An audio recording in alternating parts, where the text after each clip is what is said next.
عن قلبي لبيت ربي، عن قلبي لبيت ربي، أطوف وأسعى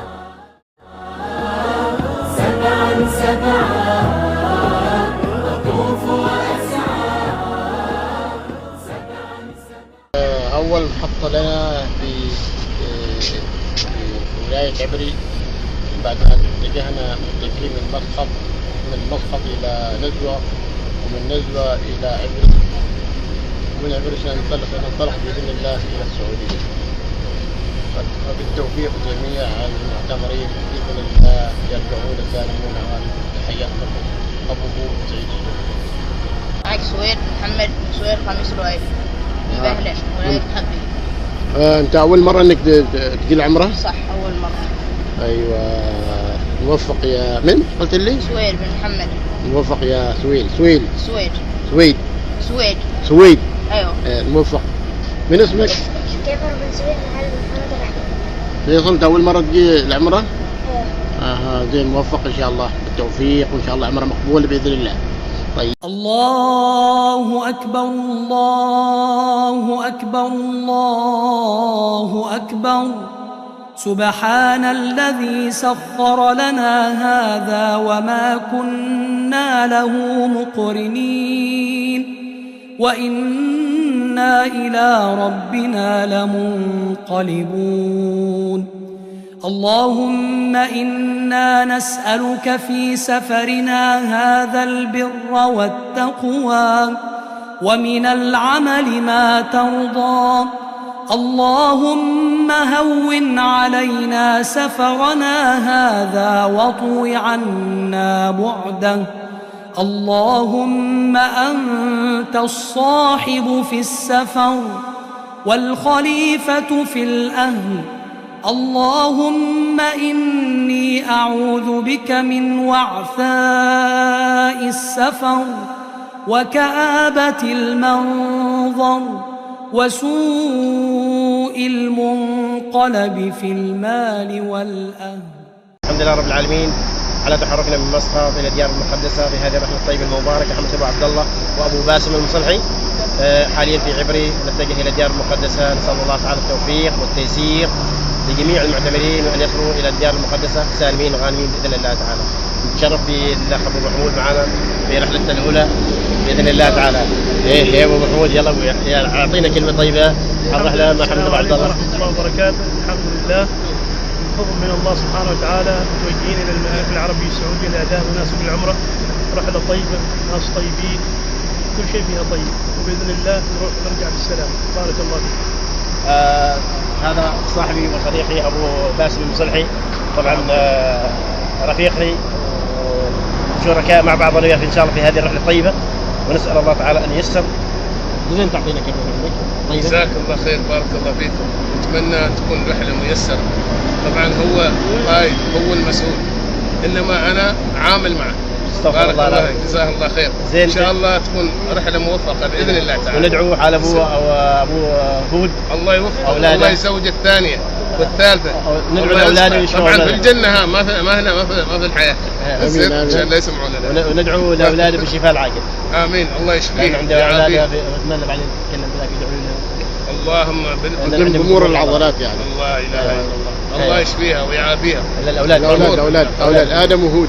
الله يشفيهم ويعافيهم. آمين إن شاء الله. الله يشفيهم. أحسن يدعون هناك في مكة بإذن الله تعالى. أحسنت يا أبو هود، بارك الله فيك على هذا التوثيق، ونسأل الله تعالى أن يكون توثيقات أكثر في خلال الحملة هذه.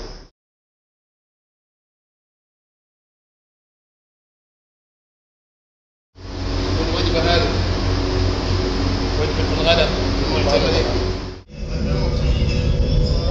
مو في اسم هذا المطعم؟ لا، مطعم وش اسم؟ طبعا جهزوا الغداء للمعتمرين. ما شاء الله ما شاء الله، ما ألذ وطاب. بسم الله الرحمن الرحيم. الحمد لله رب العالمين، والصلاة والسلام على سيدنا محمد وعلى آله وصحبه أجمعين. أولا نرحب بحملة أبو باسم المصلحي وأبو عبد الله الصوطي، وندعو ونتمنى من الإخوة الكرام بتشجيع بيت الصاروخ، وهو في إعداد الوجبات للمعتمرين في عبري، ونتمنى دعمكم منه، دعمكم لهذا الأخ. ما شاء الله وجباته ما عليها كلام، ممتازة جدا جدا. ونترك الكلام لأبو باسم. بسم الله الرحمن الرحيم. طبعا الأخ طه معروف مع الجميع، وهو دائما يحب يخدم المعتمرين أو أهل البلد. مطعمه معروف ومشهور وما شاء الله، أتمنى له التوفيق. حقيقة كل ما جيت أنا باغي إلى مكة باشرت أخذ مطعمه، أخذ الوجبة، كل المعتمرين يعني مدحوه ويشهدوه جزاه الله خير، ومتساعد أيضا في القيمة ما شاء الله، واجد فرق. أتمنى له التوفيق، وأتمنى من الأخوة أصحاب الحملات أن يتجهوا معه. طبعا راح نصور اللوحة موجودة في الإعلان، وإن شاء الله نتمنى من الجميع أن يكونوا سند للرجل العماني ودعمه. بارك الله فيك، جزاك الله خير. ودائما حياكم الله وتفضلوا، واللي ما يرضي شغلنا احنا نرضي ان شاء الله تعالى باي طريقه. اهم شيء وصلوا، ومن توصلوا لكم طيبه خاطر باذن الله. وبارك الله فيكم. حياكم الله في مطعم بيت الصاروخ ولايه عبري. اما اصحاب الهمم، اصحاب النفوس الطيبه، وان مروا بامور ومتاعب يجعلون من تلك الامور ضحكه وابتسامه وبث امل، وهذا تلاحظونه قليلا في مواقف كثيره مرت كاخواننا مثل الان يمرون في غزه، تجد ان صغارهم يفرحون، مر عليهم العيد يبهجون، وهكذا. السؤال الأول يقول: ماذا يعني اسم دولة اسبانيا؟ ماذا يعني اسم دولة اسبانيا؟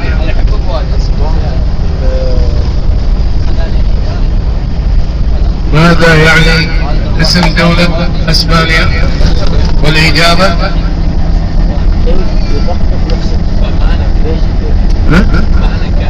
لا، الاسم بس اسم كذا جدا سهل. سمعتها؟ ها؟ لا وش مثلا لقبلها؟ يعني ايش لقب اسم دولة اسبانيا؟ ها؟ الأندلس. والإجابة خطأ، بلد الأرانب. بلد الأرانب. السؤال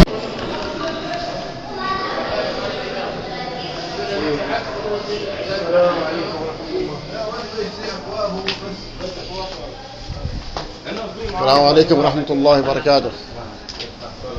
السلام عليكم. لا عاد تتكلموا عادي، جلسة. يا هلا ومرحبا.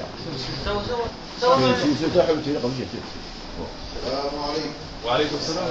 عليكم السلام. ما شاء الله. هذا تعمد مال الطائفة. ما شاء الله. يوم رحنا الحلقة يوم حلقة هنا ما شاء الله. الحلقة وصرينا ما شاء الله، كان حلو وجميل صراحة. منظمين زيارة المنظمة. سوق الحرايج. ما شاء الله. فين حلقتهم؟ يسويها الكعكية.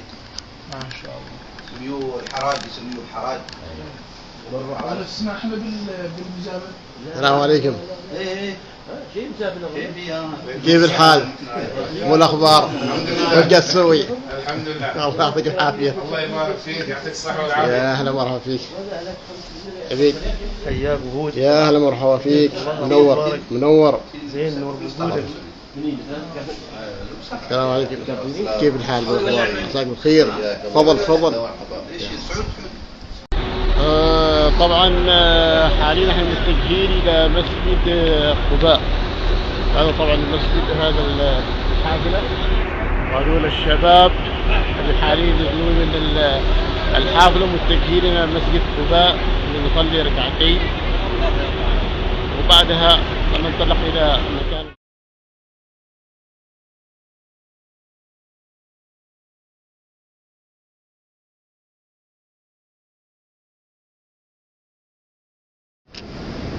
بسم الله والصلاة والسلام على سيدنا محمد وعلى آله وصحبه ومن والاه. الحمد لله الذي شرفنا ورزقنا أن نزور المدينة المنورة، والحمد لله ابتدينا الزيارة لمسجد قباء. فهذا المكان الرسول صلى الله عليه وسلم أول ما زار المدينة أو أتى المدينة فوقف في هذا المكان، وطبعا في فضل وبنى الرسول صلى الله عليه وسلم المسجد، وفي فضل أجر عظيم من يعني الصلاة فيه تعدل عمره. فهذا المكان مبارك، ونسأل الله تعالى أن يتقبل منا جميعا.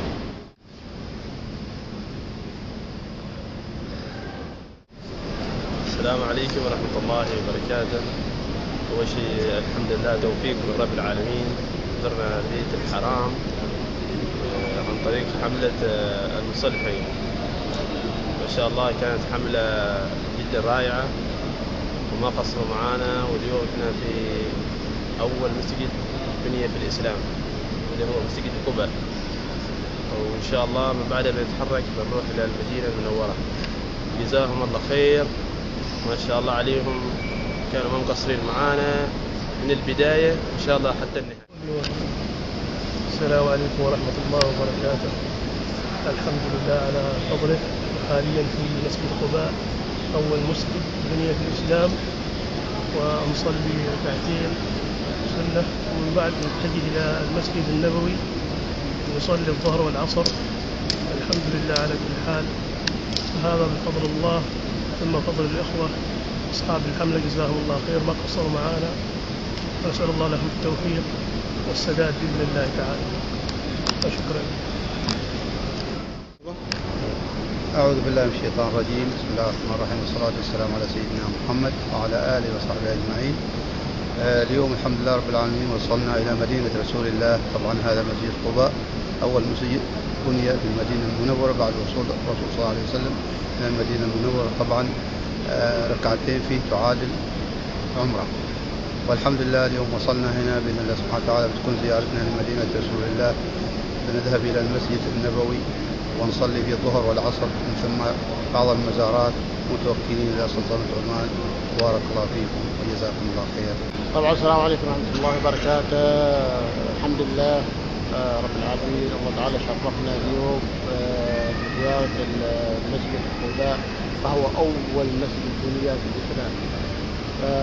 معنا الوالد. السلام عليكم. وعليكم السلام ورحمة الله تعالى وبركاته. كيف حالك يا والد؟ الحمد لله.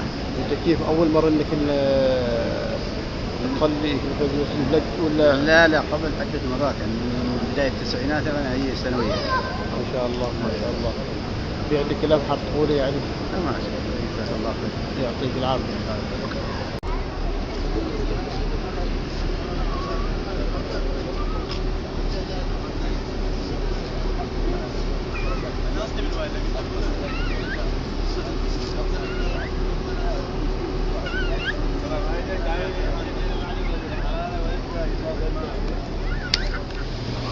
بسم الله الرحمن الرحيم، الحمد لله رب العالمين، والصلاة والسلام على سيدنا محمد وعلى آله وصحبه أجمعين. اليوم نقوم بزيارة إلى جبل النور، معرض جبل النور بحملة أبو باسم المصلحي ووحدة الرسول بإذن الله تعالى، لتعرف الشباب الحملة المعتمرين على هذا المعرض بما فيه من آثار ومحاكاة طيبة يعني كامل لجبل النور بإذن الله تعالى. فممكن تلقي نظرة على الشباب وترى الشباب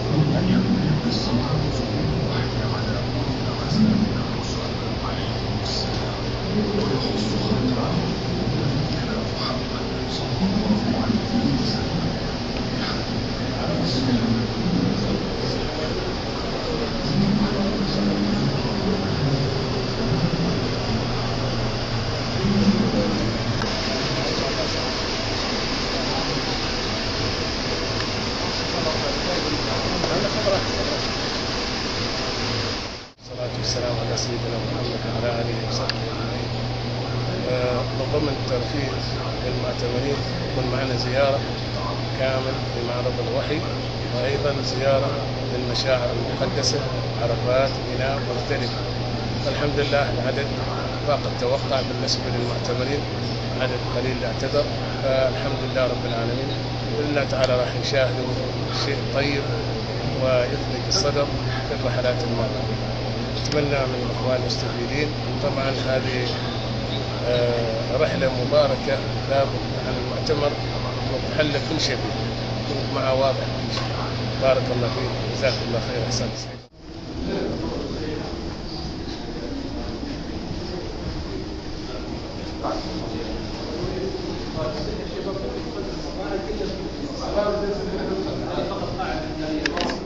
أعوذ بالله وبسم الله والصلاة والسلام على رسول الله. طبعا اليوم من ضمن برنامج الرحلة زيارة لمتحف الوحي وكذلك إلى المشاعر المقدسة، فنسأل الله التسهيل والتوفيق ونسأل الله الفائدة للجميع يا رب العالمين.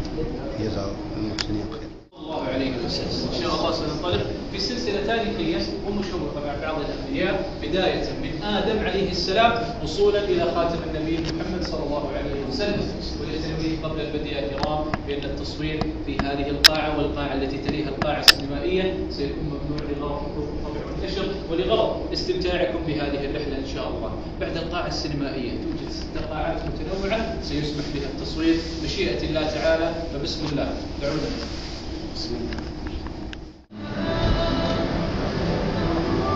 اللي صورني؟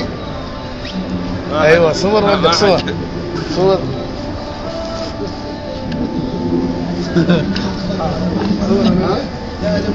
تعال صور انا نفس الجبل هناك. انا ومبارك نصور مع بعض. زين يلا تشوف هذا طبعا قصة غار حراء. ما شاء الله عليهم متواجدين. صورت ذاك على نفس الليل.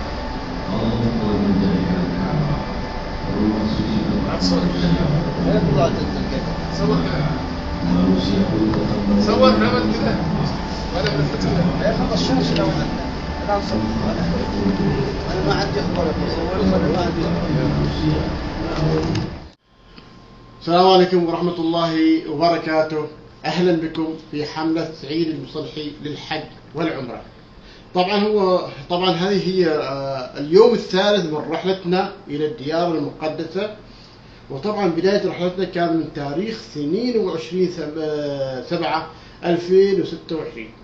وصولنا كان يوم الخميس، فاتجهنا مباشرة إلى الميقات ولبسنا لباس الإحرام وصلينا فيه، وبعدها اتجهنا إلى الحرم المكي وأدينا مناسك العمرة وصلينا فيه صلاة المغرب والعشاء، وبعدها اتجهنا إلى الفندق لوجبة العشاء، وبعدها اتجهنا إلى غرفة النوم للاستراحة والنوم. أما اليوم الثاني وهو يوم الجمعة صلينا صلاة الفجر وصلاة الجمعة بالحرم المكي الشريف، وأدينا جميع الصلوات بمسجد الحرم المكي. أما اليوم الثالث بعد صلاة الفجر وبعد الإفطار اتجهنا مباشرة إلى معرض الوحي لنتعرف أكثر عن قصة بداية نزول الوحي والمراحل التي مر بها الأنبياء حتى وصول النبي عليه السلام. وبعدها مرينا إلى الأماكن التي يمر بها حجاج بيت الله لنتعرف أكثر للمراحل التي يمر بها حجاج بيت الله من بداية رحلتهم للحج وإلى نهاية رحلتهم للحج. وبعدها اتجهنا إلى مكان الإقامة للاستراحة حتى وقت الصلاة. وعلى آله وصحبه أجمعين. ها نحن في الحضرة النبوية بمسجد الرسول صلى الله عليه وسلم، الرسول الذي أرسله الله سبحانه وتعالى رحمة للعالمين. في هذا المكان نشأ الرسول صلى الله عليه وسلم وترعرع منذ أن قدم إلى المدينة وهو ابن 52 سنة. هنا حن له الجذع، حن للرسول صلى الله عليه وسلم الجذع، وهنا حدثت الأحداث، وهنا تنزل القرآن، وهنا تشرف أصحاب الرسول صلى الله عليه وسلم من المهاجرين والأنصار بالصحبة والنصرة. في هذه الأماكن يستشعر المؤمن هذه الأحداث وتتراءى له السيرة الطيبة المباركة وتتراءى له المشاهد رأي العين. في يوم من الأيام كان طفل صغير في هذا المسجد وهو قاعد يبكي بكاء شديد، وكان أحد الأشخاص من أصحابنا ينظر إليه، كان يبكي بكاء هائل يخفت بكاؤه إلا وينظر إلى قبر النبي صلى الله عليه وسلم ويزداد بكاء فوق بكائه، وهكذا قرابة ساعة وهو على هذه الحال. استحضر الرسول صلى الله عليه وسلم ومقامه وأحداثه عندما يطلع الإنسان إلى سيرة النبي صلى الله عليه وسلم ويقعد وحيدا في هذا المسجد، يتذكر المشاهد، تزداد الأشواق لهذا النبي الكريم عليه أفضل الصلاة والسلام. اللهم اجمعنا به، اللهم اجعلنا لنبينا محمد صلى الله عليه وسلم في الجنة جيرانا، ولقنا منك يا الله مغفرة ورضوانا.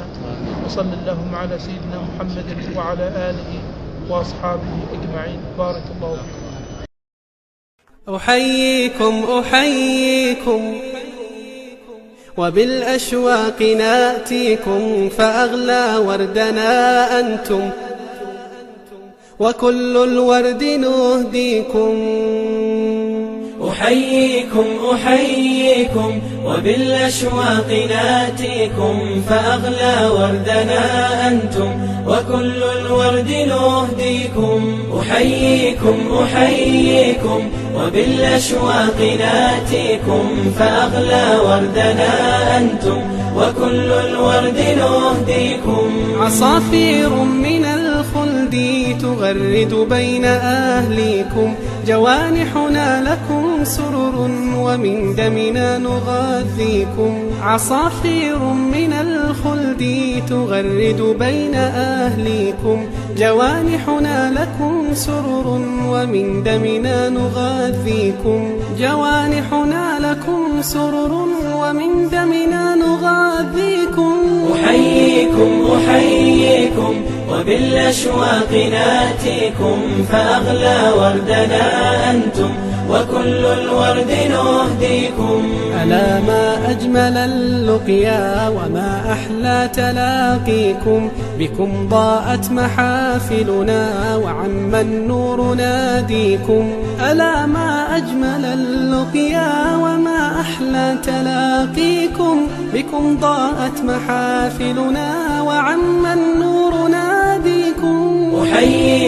أحييكم وبالأشواق ناتيكم، فأغلى وردنا أنتم وكل الورد نهديكم. فيا أهلا ويا مرحى حللتم بين أهليكم، بكأس الحب مترعة وصافي الود نسقيكم. فيا أهلا ويا مرحى حللتم بين أهليكم، بكأس الحب مترعة وصافي الود نسقيكم. بكأس الحب مترعة وصافي الود نسقيكم. أحييكم وبالأشواق ناتيكم، فأغلى وردنا أنتم وكل الورد نهديكم. قلوب الناس أجناد كما قد قال هاديكم، فإن ألفت فقد عرفت شمائل قد بدت فيكم. قلوب الناس أجناد كما قد قال هاديكم، فإن ألفت فقد عرفت شمائل قد بدت فيكم. أحييكم وبالأشواق ناتيكم، فأغلى وردنا أنتم وكل الورد نهديكم. بسم الله الرحمن الرحيم. الحمد لله رب العالمين، ثم نشكر إلى مدينة الرسول صلى الله عليه وسلم، تحديدا إلى مسجد قباء. جزاكم الله. طبعا نحن متجهين إلى جبل الرماح ومقبرة الشهداء.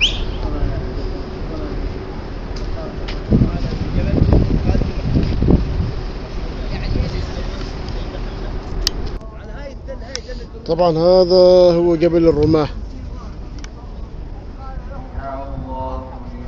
والشريف للصلاة، وأيضا ذكر الصلاة على النبي والجماعة ماشيين،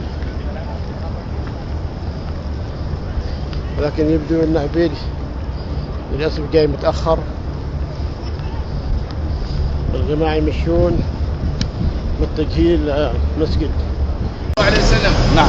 والحمد لله زرنا قباء وزرنا أحد، والآن في المسجد النبوي بعد ما صلينا الظهر والعصر ننتظر إن شاء الله متجهين إلى المطعم، بعد ذلك متجهين إلى سلطنة عمان. طبعا الأخوة جزاهم الله خير، متساعدين متعاونين كلهم، بارك الله فيك جزاك الله خير. أحسن. عشان واحد ما يساعد. فين حبسي؟ فين حبسي؟ فين حبسي؟ موجود؟ نجا؟